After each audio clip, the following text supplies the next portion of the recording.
Madame, Messieurs, bonjour. Très heureux de vous retrouver sur Panafricaniste TV, la chaîne de télévision des panafricanistes, où nous apportons le meilleur de l'information sur un plateau d'argent. Notre interrogation du jour, homosexualité, les USA en mode LGBT en Côte d'Ivoire, que peut l'Église catholique? C'est notre interrogation de ce jour.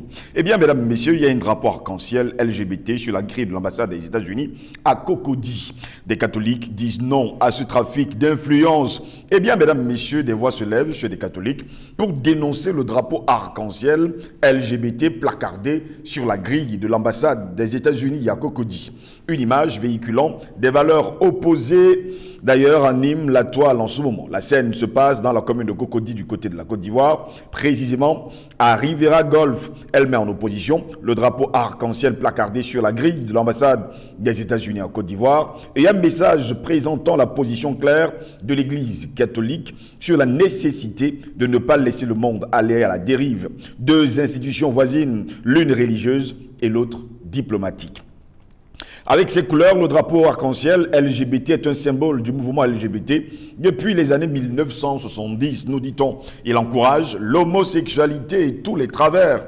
Alors, l'afficher ainsi publiquement n'a pas laissé sans réaction la communauté paroissiale de Notre-Dame de la Tendresse. Sur un fond blanc, signe de pureté, les catholiques ont réagi courageusement, apportant une réponse ferme à ce trafic d'influence, lequel se présente comme un danger pour la structure humaine d'une société ivoirienne déjà engagée sur des fronts plus importants pour son bien-être. Le respect des différences devrait-il encourager une telle propagande sur une voie publique de surcroît et surtout devant l'Église catholique? Voilà pourquoi, mesdames, messieurs, nous nous interrogeons. Homosexualité, les USA en mode LGBT en Côte d'Ivoire, que peut l'Église catholique? Pour répondre d'ailleurs à nos questions, nous sommes avec Paul Ela, il est le président de African Revival et surtout panafricaniste de la première heure. Paul Ela, bonjour, bienvenue à vous. Bonjour Steve, je renouvelle le plaisir de te retrouver ce matin. Après, je pense, un ou deux manquements du fait de mon indisponibilité, mais c'est toujours un plaisir de me rattraper et de me retrouver en face de tes millions de téléspectateurs. Très heureux de vous avoir, hein, Paul Ela, ce matin encore. Une scène incroyable, Paul Ela, s'est déroulée dans la commune de Cocody, Rivera Golf. L'image, on peut la voir d'ailleurs sur les réseaux sociaux, c'est l'ambassade des États-Unis en Côte d'Ivoire qui affiche un drapeau arc-en-ciel. Eh bien, le voisin catholique d'en face, la paroisse Notre-Dame de la Tendresse, réagit avec un message inscrit sur une banderole. Eh bien, le message est clair. L'union entre deux personnes de même sexe est une abomination et Dieu les créa, hommes et femmes, Genèse 1, verset 27. C'est ce qu'ils disent d'ailleurs, l'Église catholique. Vous, votre réaction? Alors, c'est déjà rassurant de savoir que le monde entier, et surtout occidental, et toutes les organisations qui émanent de ce monde essentiellement capitaliste, ne cèdent pas aux sirènes de la bêtise humaine qui veut que l'ordre naturel des choses soit bafoué pour que justement on plébiscite l'abomination de l'union des personnes de deux sexes, de même sexe, et pire encore, l'adoption des enfants, et ça va encore plus loin, c'est la transsexualité, voilà, c'est toutes sortes d'inepties qui ne peuvent pas être tolérées. Et je suis content que l'Église catholique, qui n'est pas toujours en odeur de sainteté avec des gens de conviction dont je me réclame, s'inscrivent en faux justement de ce type de pratique, ce type de propagande vraiment qui sont abjectes, tout simplement parce que, voyez-vous, l'Église catholique, pour un certain pan en tout cas, malheureusement, a cédé souvent aux pressions de l'hégémonie culturelle que veulent nous imposer cette nouvelle vision du monde que ceux qui se présentent comme les maîtres du monde veulent imposer. Et vous savez qu'il y a des pays aujourd'hui, malheureusement depuis quelques années, où l'Église catholique bénit des mariages homosexuels. Et donc, quand on voit ça, on est outré et on est complètement désarçonné parce que ces tenanciers, tels qu'ils se présentent du monde dit moderne, veulent imposer à la planète entière. Et c'est donc de bon ton de savoir qu'il y a des poches de résistance au sein de l'Église catholique, et c'est plutôt rassurant pour l'avenir de l'humanité. Alors, est-ce que l'Église catholique, pour le cas de la Côte d'Ivoire, je rappelle que c'est un cas patent de provocation, tel que seuls savent le faire les impérialistes occidentaux. Je rappelle que, comme vous l'avez dit dans votre papier, que c'est devant l'ambassade des États-Unis que ce drapeau LGBT a été dressé, et la réaction avec force de l'Église catholique, comme je le disais tantôt, est plutôt rassurante. Alors, est-ce que cette réaction est de bon augure? Est-ce que ça peut porter justement le message contradictoire face à, ces injonctions de toutes ces abominations-là? Oui. Oui, 3 fois oui, pour la simple et bonne raison que je vous rappelle, ce que vous n'avez certainement pas perdu de vue, c'est que l'Église catholique est le premier vivier de fidèles religieux dans le monde. C'est près de 3 milliards d'âmes qui se réclament appartenir à l'Église catholique, et le fait que l'Église catholique adopte une position sur une question aussi délicate qui embarque la question de l'humanité tout entière est extrêmement important.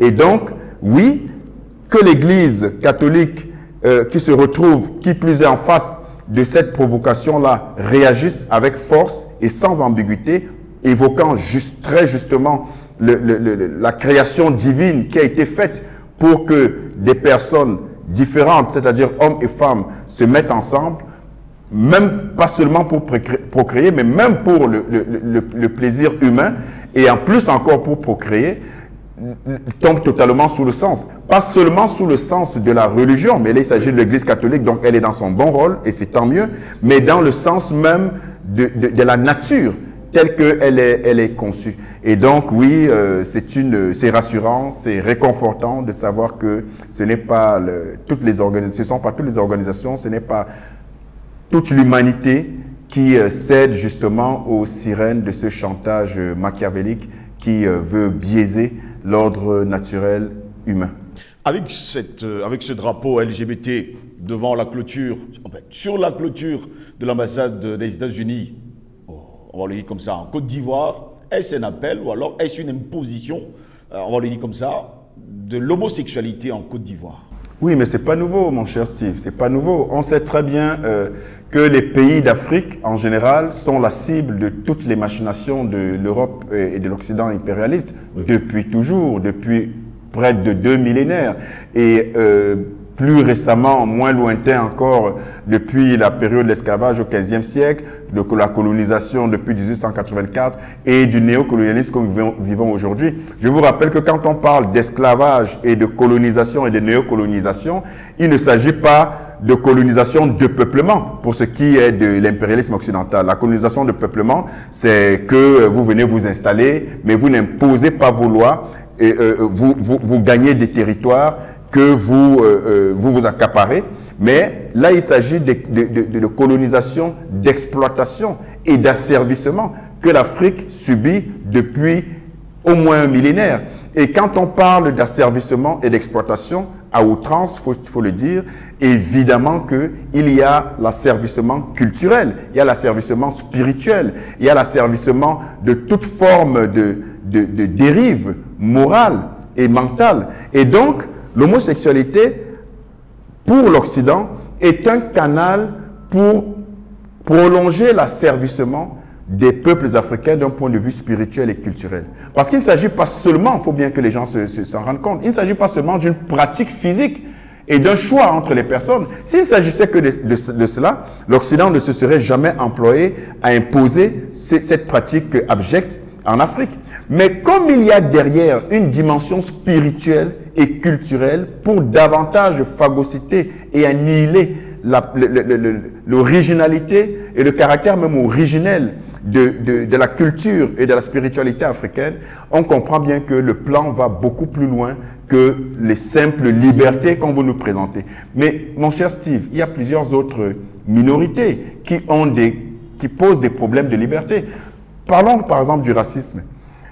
Quand vous regardez la timidité avec laquelle l'Occident dénonce les questions racistes, vous comprenez bien que ça ne les intéresse pas et qu'ils ont intérêt à préserver l'état de racisme systémique et étatique dans leurs États tel qu'il est aujourd'hui. D'ailleurs, le racisme a été théorisé par des attardés mentaux tels que Arthur de Gobineau en 1883, qui a commis cet ouvrage inique-là qui parle de l'inégalité des races et qui classifie donc les races et qui met la race soi-disant noirs au bas de l'échelle. Vous avez des gens comme Voltaire, vous avez des gens comme Victor Hugo, Victor Schœlcher, qui ont plébiscité la colonisation. Donc, vous avez des États qui sont foncièrement racistes, qui sont dans le même système de prédation coloniale et esclavagiste, mais pour qui les victimes, en réalité, d'ailleurs, quand vous parlez de, vous rappelez les affres de l'esclavage, de la colonisation, qu'est-ce qu'on vous dit? On vous dit que vous faites de la victimisation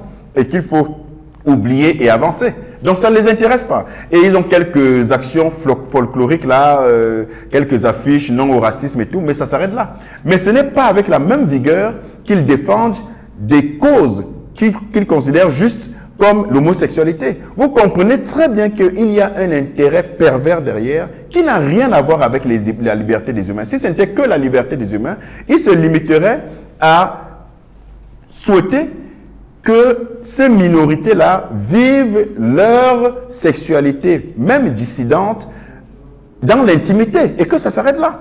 Mais le fait qu'on veuille l'imposer à des États, le fait qu'on veuille absolument, vous savez, avec ces fameuses Gay Pride, oui, qui, donc le défilé des homosexuels, qui prennent des ampleurs pas possibles, mais en réalité, c'est le diktat de ces minorités sur la majorité. Parce que représentent les homosexuels dans le monde? Que représentent les LGBT?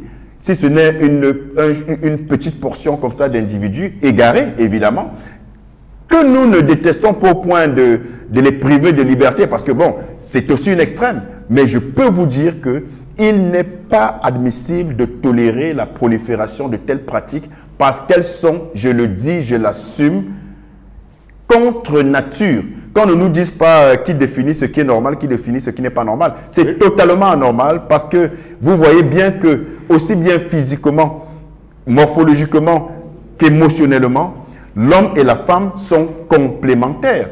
Et donc, d'où vient-il qu'une clé puisse servir pour ouvrir une autre clé, ou une serrure puisse servir pour une autre serrure? Vous voyez ce que je veux dire? Même le monde mécanique, même le monde industriel s'inspire de la nature dans le sens de la complémentarité, ce qui veut bien dire de façon claire et non négociable que l'homosexualité, pire encore, tout ce qui va avec, est une réalité abominable.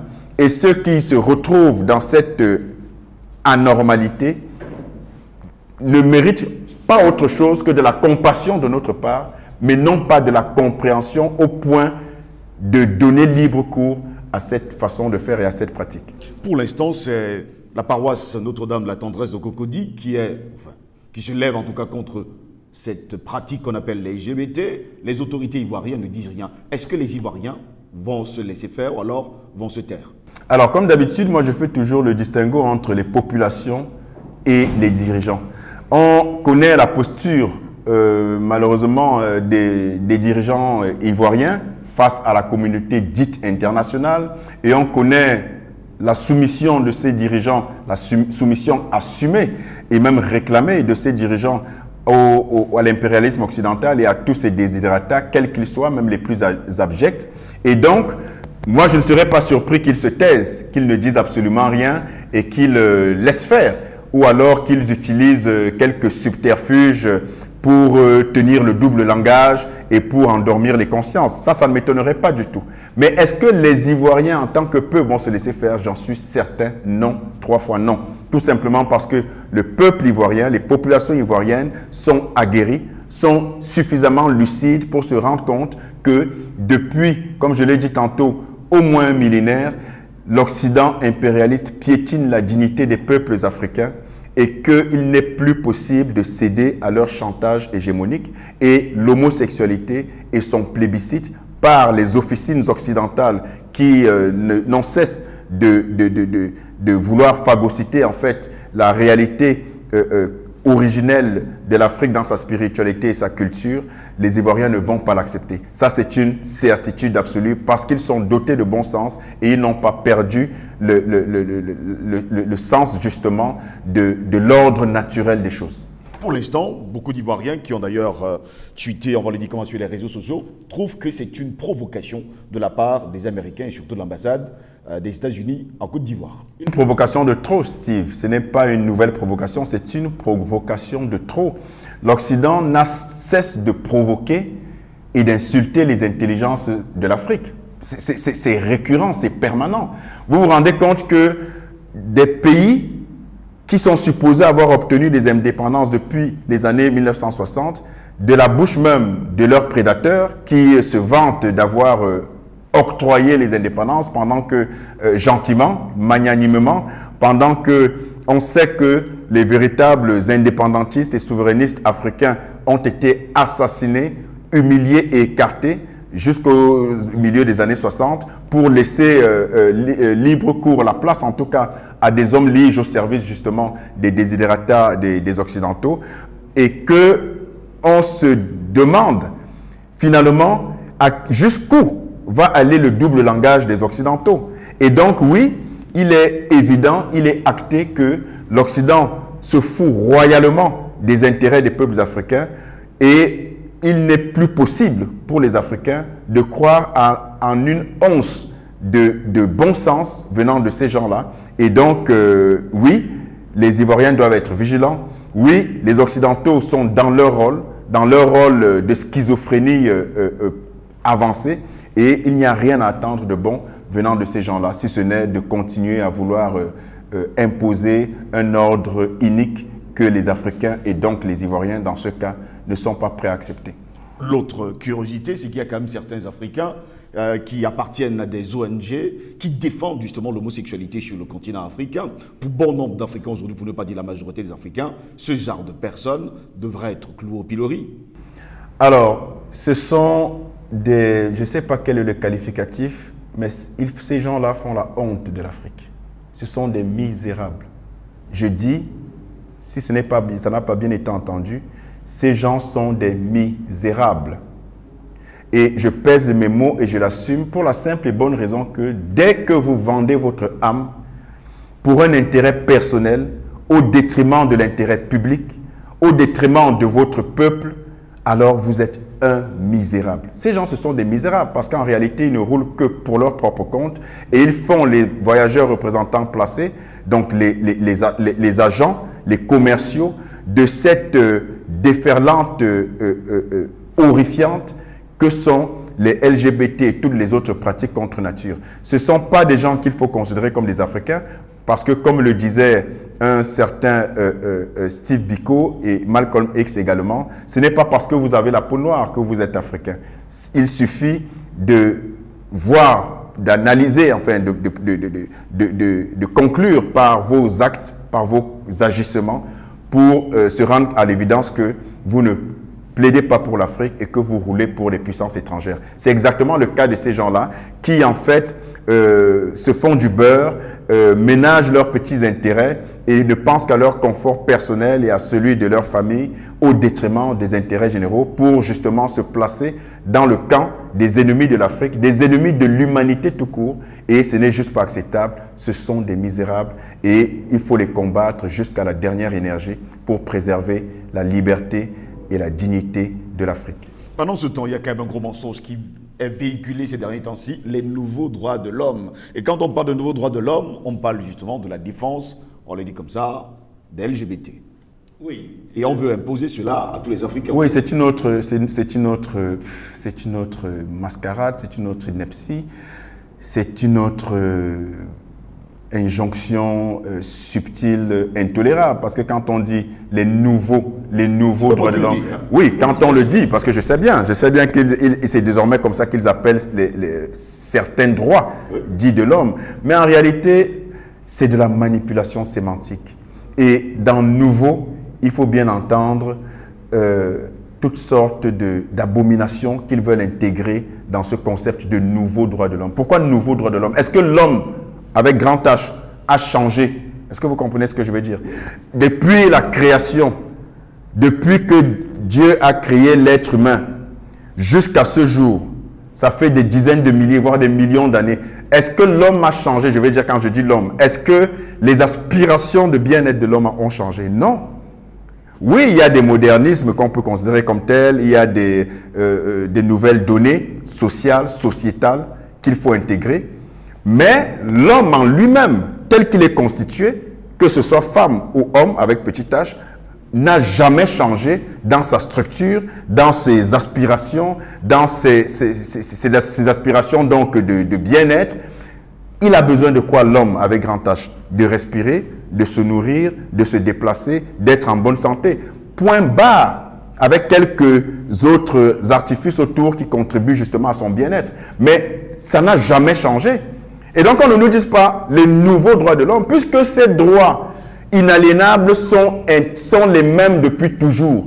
Donc, quand on parle de ces gens-là, pernicieux parlent de nouveaux droits de l'homme, quand on sait que les droits et les aspirations, les besoins de l'homme n'ont jamais changé avec ce que je viens de citer, pour que ces hommes-là soient épanouis, on comprend qu'il y a une autre notion cachée derrière, c'est de justement suggérer, voire imposer des abominations qui n'ont rien à voir avec les droits de l'homme intrinsèque. Et voilà, c'est mener l'humanité à la dérive et introduire toutes sortes de concepts malicieux et maléfiques. Et ce n'est juste pas possible de laisser libre cours, comme je l'ai dit tantôt, à cette subtilité diabolique que les Occidentaux veulent imposer. Je rappelle que l'objectif de l'Occident, c'est de transformer le monde entier, y compris les humains, en produits marketing. C'est-à-dire que vous et moi, mon cher Steve, nous ne devenions que de simples codes-barres comme dans des rayons de supermarché et qu'on puisse décider au travers de puces sous-cutanées qui sont déjà expérimentées, qui sont déjà fonctionnelles dans des pays comme le Japon et les États-Unis et la Suède, la Norvège, pour nous contrôler à dessein. C'est d'ailleurs ce qu'on suppute, ce qu'on suggère de l'utilisation des soi-disant vaccins Covid, mais ils ne vont pas s'arrêter là dans leurs intentions diaboliques. Et l'objectif de l'Occident impérialiste, c'est de manipuler jusqu'à la dernière possibilité les humains tels des objets. Je vous rappelle que ce n'est pas nouveau. Dans le Code noir de 1685 de Louis XIV, il était déjà dit que les êtres humains, les Noirs, qui sont les premiers de l'humanité sur Terre, allaient comprendre l'inimitié viscérale et la détermination à détruire la race noire. Il était déjà dit dans ce Code noir qu'au XVIIe siècle, que les Noirs étaient assimilés à des biens meubles et qu'ils n'avaient pas d'âme. Mais quand vous voyez au XVIIe siècle le type de raisonnement, et quand vous savez que le prétexte d'esclavagisation, d'exploitation abusive des Noirs n'était pas le problème uniquement des Noirs en tant qu'humains, mais de leurs ressources et de l'hégémonie capitaliste obsessionnelle de l'Occident, alors vous comprenez que vous pouvez faire une transposition. Si on a considéré les premiers êtres humains sur Terre, desquels l'Occident, soi-disant issu d'une civilisation hypothétique dite gréco-romaine, a tiré ses sources. Je rappelle que de l'Égypte antique noire, toutes les connaissances et savoirs fallacieusement attribués aux prétendus savants grecs tirent leurs sources de l'Égypte antique noire. Bon, quand vous vous rendez compte que ces mêmes Noirs, que l'Occident sait être les dépositaires de la science, de la connaissance et de la divinité originelle, quand ces Occidentaux réussissent quand même à considérer que ces êtres humains que sont les Noirs, précurseurs de toute l'humanité, quand ils réussissent quand même à considérer que ce sont des objets, vous faites une transposition 7, 8 siècles plus tard pour vous rendre compte qu'ils n'ont pas de mal. Ils n'ont aucun mal, puisque c'est le même système hégémonique impérialiste qui prévaut.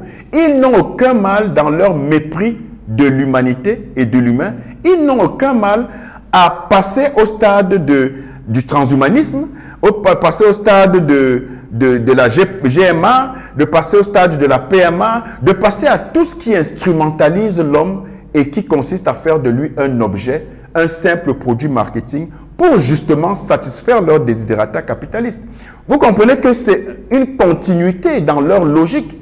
Et ce n'est pas parce que c'était les Noirs au XVIIe siècle, c'est tout simplement parce que leurs aspirations, leurs inspirations diaboliques pour monopoliser le monde, quitte à faire de l'humain du menu fretin, du bétail, pire encore, des objets, vous comprenez qu'ils n'ont pas de limite.